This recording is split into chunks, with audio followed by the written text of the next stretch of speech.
నమస్తే. Welcome to ఏవి foodies. ఈరోజు వీడియోలో మీకు ఒక మంచి డిఫరెంట్ స్వీట్ రెసిపీని చూపించబోతున్నాను. ఆ డిఫరెంట్ రెసిపీ వచ్చేసి పేనీలండి. ఈ పేనీలు చాలా అంటే చాలా టేస్టీగా ఉంటాయి. నోట్లో వేసుకుంటే వెన్నలాగా కరిగిపోతాయి. నేను చెప్పిన ప్రాసెస్‌లో చేయండి. మీరు కూడా చాలా ఈజీగా చేసేస్తారు.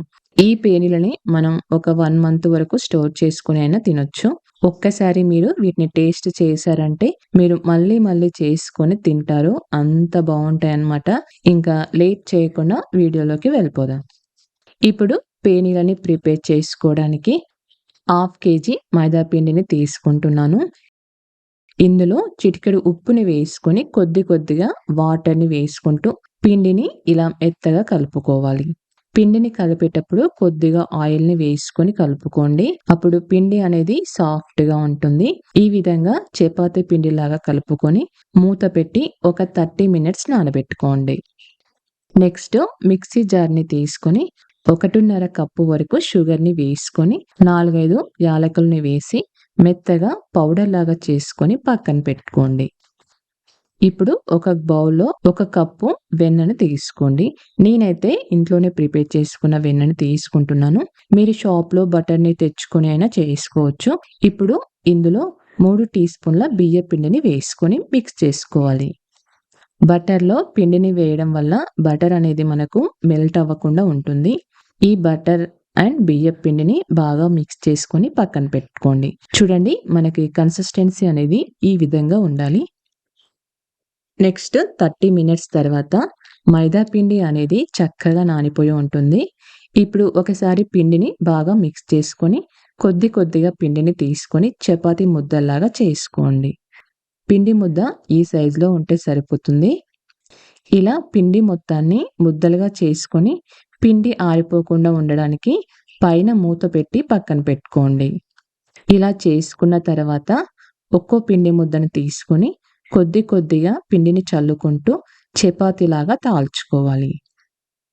ఈ విధంగా చపాతీలాగా తాల్చుకొని వేరొక ప్లేట్‌లోకి వేసుకోండి.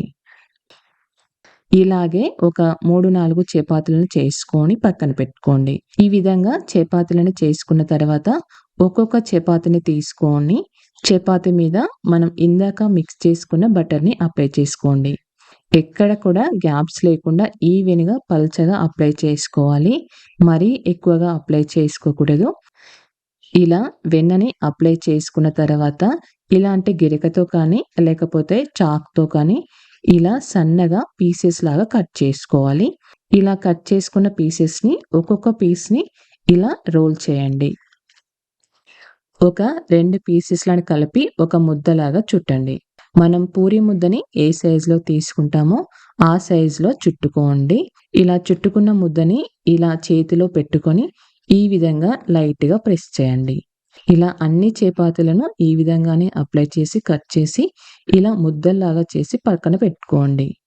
ఇప్పుడు ఒక్కొక్క ముద్దని తీసుకొని చపాతీ కర్రతో ఇలా లైట్‌గా ప్రెస్ చేస్తూ ఉండాలి. మరీ ఎక్కువగా ప్రెస్ చేస్తే ఆ గ్యాప్స్ అనేవి క్లోజ్ అయిపోతాయి. కాబట్టి చిన్నగా ప్రెస్ చేస్తూ పూరీలాగా చేసుకోండి. ఇలా చేసుకొని పక్కన పెట్టుకోండి. ఇప్పుడు స్టవ్ మీద డీప్ ఫ్రైకి సరిపడా ఆయిల్‌ని వేసుకొని ఆయిల్ బాగా వేడయ్యాక ఈ పూరీలను వేసుకోండి. మీకు ఆయిల్‌లో ఎన్ని పడతాయో అన్ని వేసుకొని ఫ్రై చేసుకోవాలి. ఆయిల్ వేడయ్యాక మంటని మీడియం ఫ్లేమ్‌లో పెట్టి ఫ్రై చేసుకోవాలి. ఇలా ఒక సైడ్ కాలిన తర్వాత మరొక సైడ్ కాల్చుకుంటూ లైట్ గోల్డెన్ కలర్ వచ్చేంత వరకు ఫ్రై చేయాలి.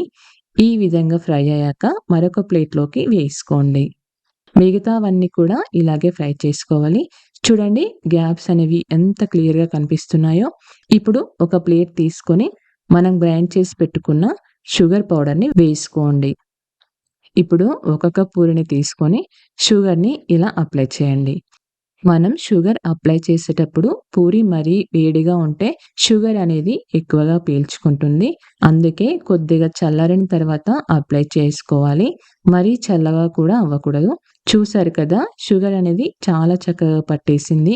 మనం బటర్‌ని అప్లై చేసాం కాబట్టి అది మెల్ట్ అయ్యి షుగర్‌ని లోపలి వరకు పీల్చుకొని చాలా టేస్టీగా నోట్లో వేసుకుంటే మనకి బటర్ ఫ్లేవర్ అనేది చాలా బాగా తెలుస్తుంది.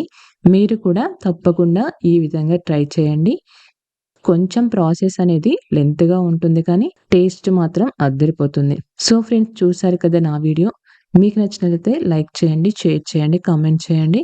అలాగే సబ్స్క్రైబ్ కూడా చేయండి.